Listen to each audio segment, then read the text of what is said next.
আসসালামু আলাইকুম দর্শক, কেমন আছেন? আশা করি আল্লাহর রহমতে ভালো আছেন। পুকুরে অনেক কচুরিপানা বেড়ে গেছে, এই জন্য কচুরিপানা উঠাইতেছি।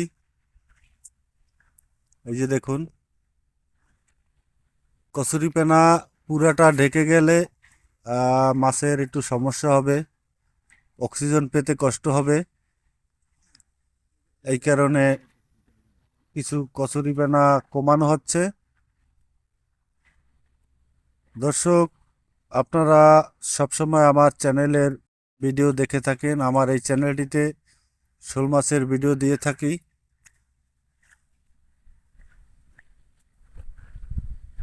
পুকুরের চারপাশ পরিষ্কার করা হচ্ছে কচুরিপানা উঠিয়ে। তো দর্শক, সবাই আমার জন্য দোয়া করবেন, আমি যেন সুস্থ সফলভাবে আমার মাছগুলা বিক্রি করতে পারি।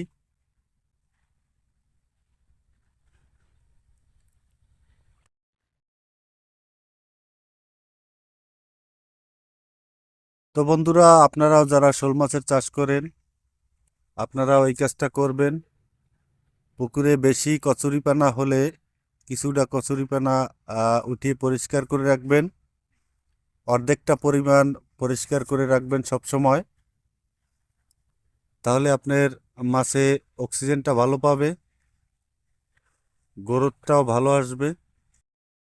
এই যে দেখুন, কচুরিপানা উঠাইতেছে, সব মাছগুলো এদিকেই আসতেছে গোলা পানির কাছে।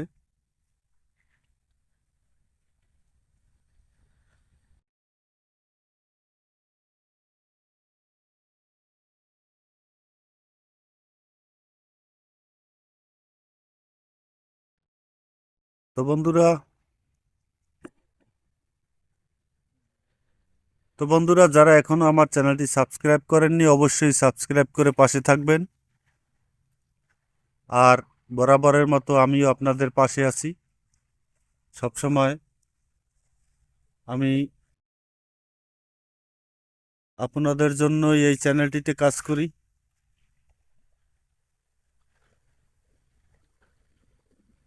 আমার ভিডিও দেখে যদি কিছুটা পরিমাণ আপনারা শিখতে পারেন, এটাই আলহামদুলিল্লাহ।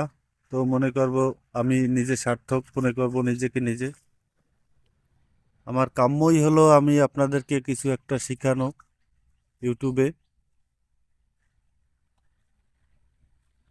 যে দেখুন, আমার শোল মাছে পোনা ছাড়ছে, এরকম 15 থেকে 20 জাত পোনা আমার পুকুরে দিছে ইনশাল্লাহ। এই যে দেখুন, অনেক পোনা দিছে অনেক। এই পোনাগুলি ওরা খেয়ে বড় হবে ইনশাল্লাহ।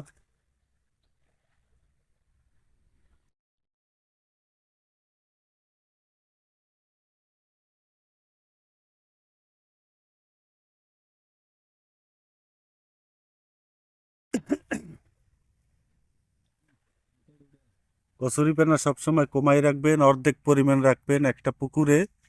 অর্ধেক পরিমাণে কচুরিপানা রাখবেন সবসময়। বেশি হয়ে গেলে সমস্যা আছে, কারণ অতিরিক্ত হয়ে গেলে পুকুরে পচন ধরবে, পচন ধরে পানি নষ্ট হবে, মাছের রোগ জীবাণু হবে তাইলে। তো বন্ধুরা, বেশি কথা বলবো না। যারা আমার চ্যানেলটি এখনো সাবস্ক্রাইব করেনি, অবশ্যই সাবস্ক্রাইব করে পাশে থাকবেন। আল্লাহ হাফেজ।